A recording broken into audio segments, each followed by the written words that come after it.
So, kasama natin dito si Kuya Aljanre at si Ate Ruby. Nung isang araw po, nagpa-check up po si Kuya, sinamahan ni Ate Ruby.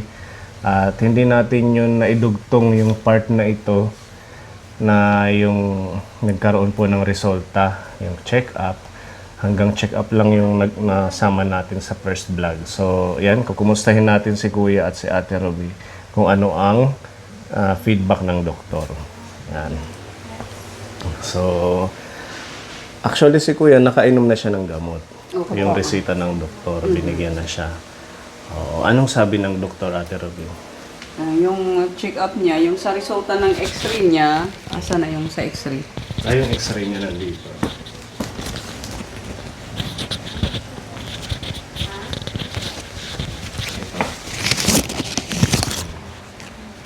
Ayan. Ayan, ito po yung resulta ng x-ray ni Aljanre. Andito po yung resulta. At ang ano naman niya, ang impression niya ay normal chest findings ang nakalagay. Wow, so walang komplikasyon or anything na makakasagabal sa kanyang kalusugan. Wala naman po. Ito yung ano niya, yung kanyang, ayun na lang magbasa. Okay, sige. Ang nakalagay dito po ni no active lung infiltrates heart is not enlarged.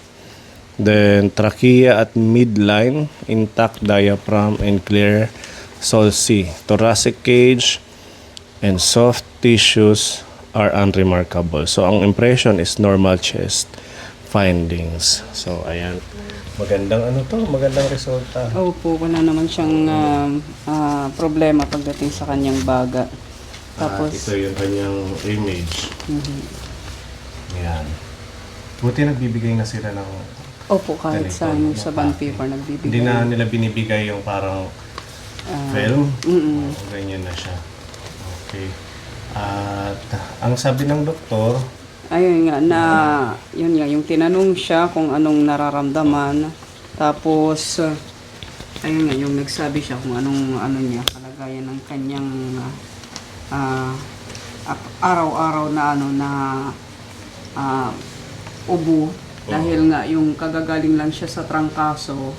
Kaya medyo bago pa lang siya nagre-recover nung nagpunta kami sa doctors. okay. Kaya yung kanyang niresitahan na lang po muna siya ng gamot, good for 2 weeks po ang gamutan niya. Tapos yung binigyan po siya ng erythromycin para po sa kanyang yung kanyang antibiotic dahil Pinag-antibiotic siya. opo, kasi po matagal na po siyang may ubo. Ito nakalagay dito, azithromycin. Azithromycin pala. 500 milligrams. Bale, saan ba yun?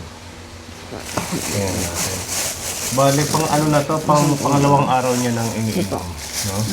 Pero nakalagay diyan kung ilang araw lang ititik yung ano, yung kanyang antibiotic. So, nakainom ka na ng isang gabi tapos ngayon isang araw. Opo. Kumusta? Anong pakiramdam mo naman?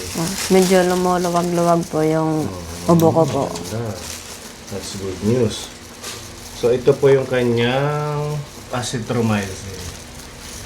Ay, azithromycin pala. Sorry. So, antibacterial siya. Tapos, ang pag-inom niya ka po ni 3/4 tablet today, which is nung unang araw na nabili po natin, ininom mo naman, 3/4. Tapos, 1/2 tablet once a day to complete 5 days. So, ayan. Kalahati, Kuya Aljanre. Actually, sinulatan ko na to, di ba? Yan, may mga indication na ho yan para hindi niya makalimutan. Kasi si Nanay Merlin, baka hindi na rin masyado. Yung kanyang ano, paningin, hindi na ganun kaliwanag. Kaya Kaya sinulatan ko na lang siya. Kabisado naman na ni Kuya yung pag-inom. So yun. Tapos meron siyang resita din na salbutamol para sa ubo niya. ubo. Yung lumuwag yung plema, matanggal. Guaifenesin. Ayan po. Yung pag-take naman niya, 5 ml 3 times a day. Sinusunod mo, Kuya? Opo. Di ba binigyan kita ng lagayan? Ay, ng measuring cup. Ganyan. Actually, wala siyang kasama. Ito ay nasa ano ng mga vitamins nila iya. Para makontrol niya, meron kasing indicator siya na 5 ml, 10 ml. So, susundin lang ni Kuya kung ano po yung saktong sukat ng gamot. Kasi ano siya liquid. Yan. So, tuloy tayo. Sa isa pa niyang gamot, meron siyang Montelukast.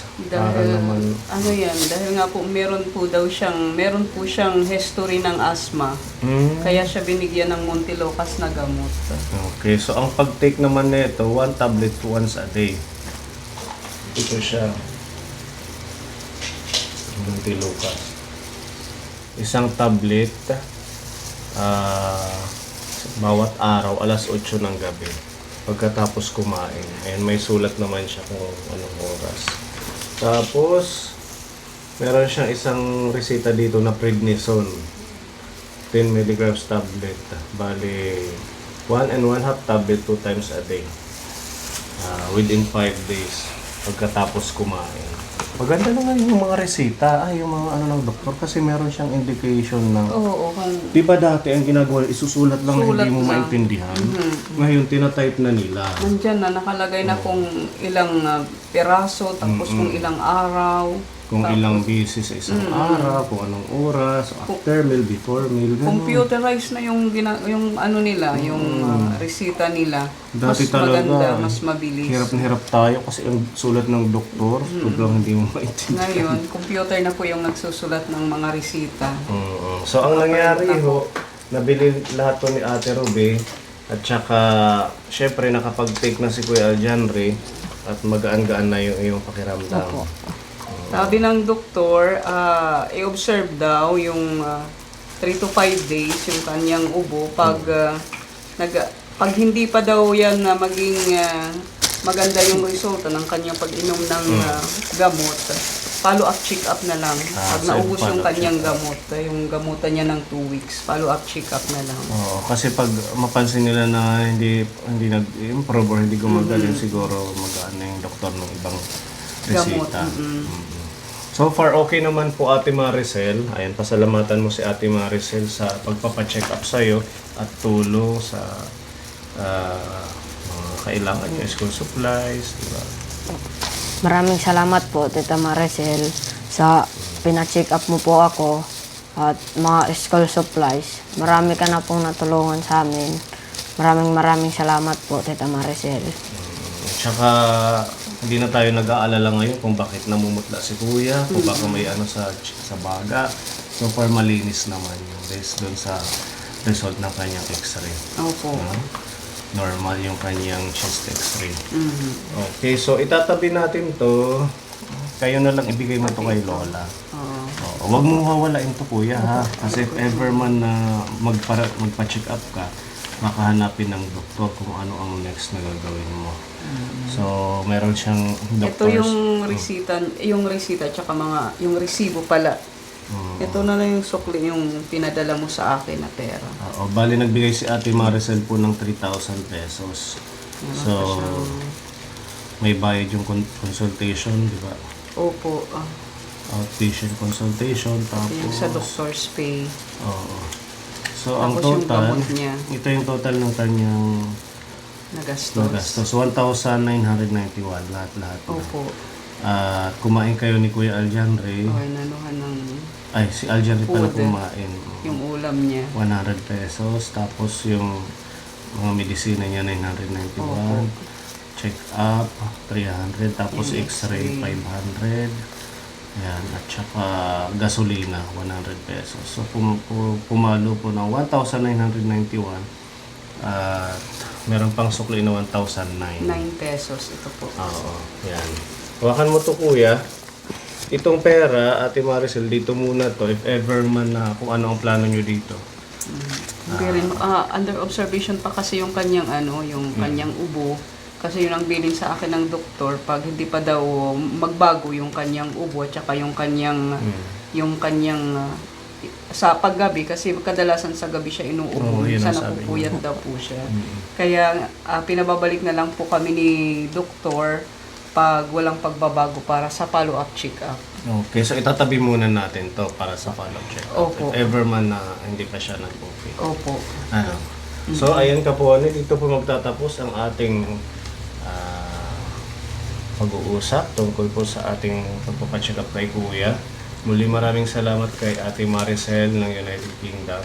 Mula po nung nakilala natin sila, lalo na't nung buhay pa si nanay niya, si Nanay Aileen, talagang hanggang ngayon nandyan kayo para alalayan yung mga bata. Napakalaking blessing po yung nagagawa po ninyo sa kanila. Tsaka sa iba nating natutulungan. Opo. Yan. Maraming salamat. Mensahe mo sa mga viewers natin kayo.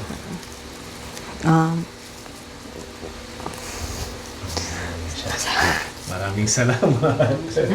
Maraming salamat po sa sumusuporta po sa Pune Vlog. At sana po tuloy-tuloy po ang pagsuporta niyo po sa Pune Vlog po. Okay. Maraming salamat po.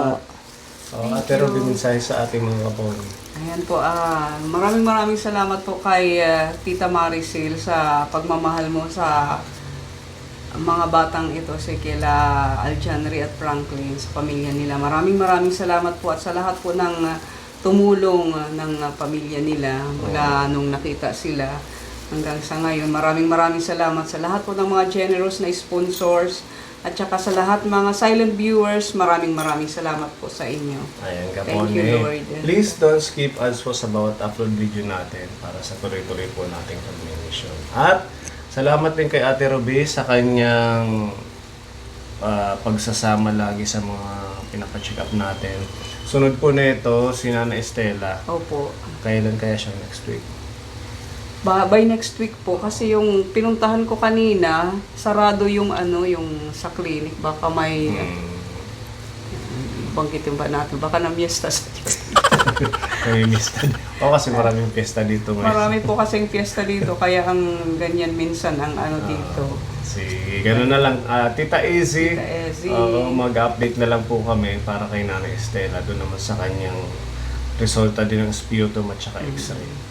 Yan. Maraming salamat at sa ating Thank director, syempre maraming salamat sa napakabait nating God director. bless us all. ng Nandito ating lang sa Pony Pinas. Talks. Lapa ka po ni. Thank you po. Next, ikaw na ang mag-ano, ha? Sa ating bagong segment. Money talks. Sige kuya, ihatid ka ni Mami Mamili sa inyo. Opo, sige po. Sige, Salamat bye-bye. po. Bye-bye po. Bye-bye po. Oli. God bless us Okay, God all. bless. Ate Tamaris, and thank you.